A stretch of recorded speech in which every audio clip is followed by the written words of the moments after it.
Hey guys, it's me Jen, and you know the drill. It is time for another batch of favorites. I'll be going over my most loved things in August, so let's start.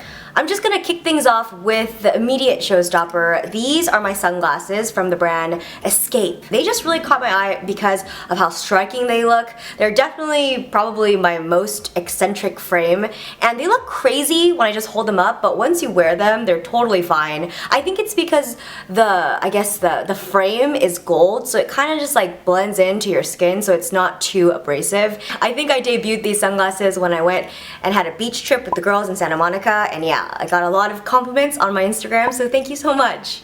August was a complete scorcher. The sun was out and I wanted to make sure that my face was well protected, and although my foundation has SPF in it, I was told that that SPF isn't enough. It's more safe and better off to get a separate sunscreen just for your face, and that's why I've been using Misha's Safe Block Mild Essence Sun Milk. And I like this sunscreen because it's quite watery, so it absorbs into the face very quickly. There's no white cast, it doesn't leave your face oily whatsoever, and it also has essence in it, so it nourishes and hydrates the skin. And yeah, I just think it's like an overall perfect base for the beginning of your makeup. Next up, I have another skincare product that I've added to my routine. This is son&park's Beauty Water, and I heard about it from my friend Charlotte, who is like a K-beauty junkie. She has great taste and I trust her opinion, and she basically told me that this is like the new like it product in Korea, and so I thought I would try it, and so far I absolutely love it. I've been using it every single day, 2 times a day, as a toner, and this is how much I have left, so I would say I have like a month and a half worth left of this, so you get like a bang for your buck, which is always good. I feel like 2015 has been the year that I have just taken care of my face a lot better because I'm approaching my mid-20s now, so if I want to prevent wrinkles, I need to start caring for my skin better.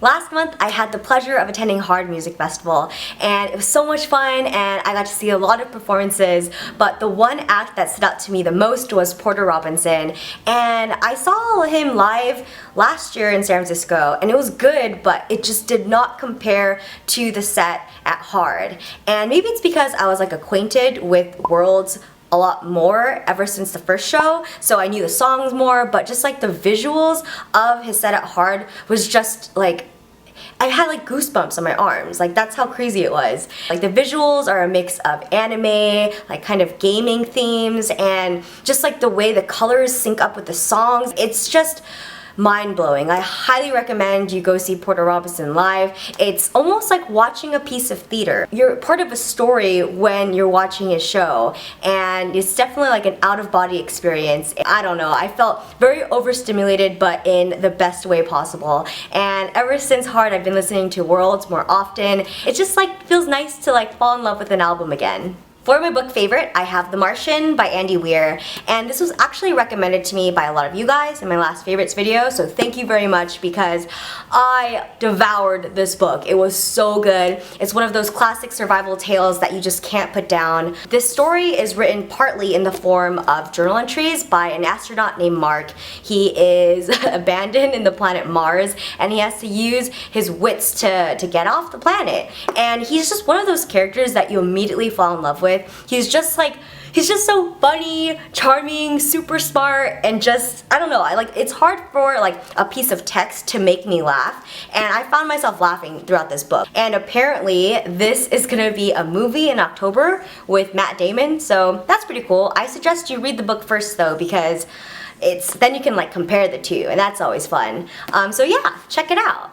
My last favorite is actually a sleeping app, and the thing is, I've never had a problem falling asleep. My problem was establishing a time to go to bed, especially this summer. And so I would be in bed with all the lights turned off, but I just can't get off my phone. I'll just be watching Snapchat stories or on Facebook or Twitter or whatever, Instagram, and I just be awake. So right before I go to bed, I'll turn on a guided audio, and my favorite ones are the opening meditations. It's relax into bed and put away the day. And it's basically just a woman saying all these calming and soothing affirmations to help you go to sleep. And my favorite saying that she does is, let yourself luxuriate in this time of rest. And I don't know, every time she says it, it just makes me smile. Once the app is playing, I just like set it on my bedstand and I'll just go to bed and I can't touch it, you know? So it just helps me concentrate on sleep and getting my rest. If you're the type of person who gets really restless in bed, I would suggest getting I Sleep Easy. I can't tell you that's gonna cure your insomnia, but it's definitely a start somewhere. Alright, so that's a wrap on my favorites. Another great month to add to the year, and I'm super excited for September because it's my birthday month. If you would like to tell me your favorites in the comments down below, I would love to read about them. And yeah, thank you so much for watching, and I'll see you in the next one. Bye!